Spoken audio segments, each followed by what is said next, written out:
হায় আল্লাহ, আমার খালি মনে হয় আমি যদি কোনোদিন কোনো মন্ত্রণালয় বা কোনো দেশ পরিচালনার দায়িত্ব পেতাম, আমি জানি না আমি চেঞ্জ হবো নাকি ভবিষ্যতে, বা যদি কোনো পেতাম, জীবন দিয়ে কাজ করতাম খালি মানুষের হৃদয় জয় করার জন্য। মানুষের হৃদয় জয় করা মানে আল্লাহর হৃদয় জয় করা।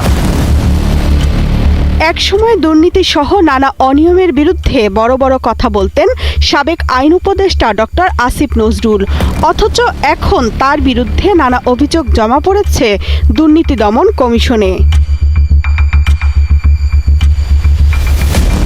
অবৈধ প্রক্রিয়ায় 282 জন সাব রেজিস্ট্রার বদলি করে শত কোটি টাকা দুর্নীতির অভিযোগ অনুসন্ধানে অন্তর্বর্তীকালীন সরকারের সাবেক উপদেষ্টা আসিফ নজরুল ও তার পিএস শামসুদ্দিন মাসুমের বিরুদ্ধে দুদকে আবেদন করা হয়েছে। একটি পত্রিকায় প্রকাশিত হয়েছে অক্টোবর 2024 থেকে এপ্রিল 2025 পর্যন্ত 8 মাসে 282 জন সাব রেজিস্ট্রার নিয়ম বহির্ভূতভাবে বদলি করে শতাধিক কোটি টাকা ঘুষ বাণিজ্য করেছে। এবং কখনো কখনো এমন হয়েছে 3 মাসের মাথায়, এমনকি 3 দিনের মাথায়ও এ গ্রেডেরটা সি গ্রেডে, বি গ্রেডের সি গ্রেড, অথবা সি গ্রেডের যে সাব রেজিস্ট্রার তাদেরকে এ গ্রেডে, অর্থাৎ কোনো নিয়ম নীতির তোয়াক্কা করা হয়নি।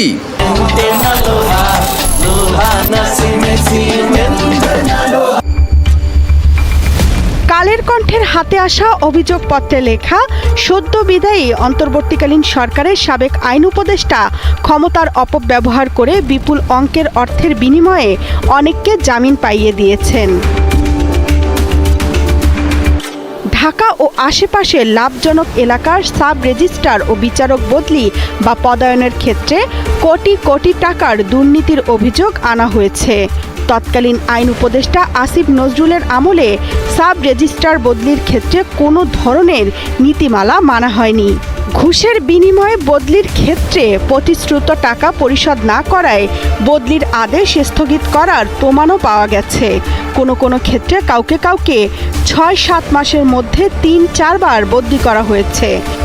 8 মাসে নিবন্ধন অধিদপ্তরের 403 জন সাব রেজিস্ট্রারের মধ্যে কমপক্ষে 282 জনকে বদলি করা হয়েছে।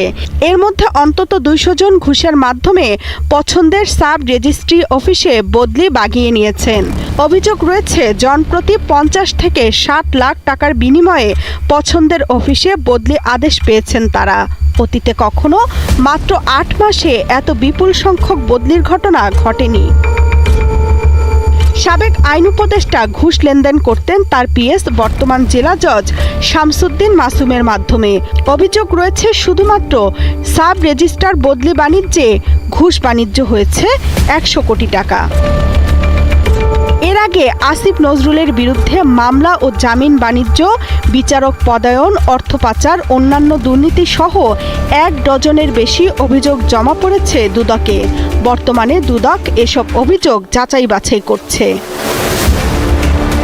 Desk report, Kaler Kantho.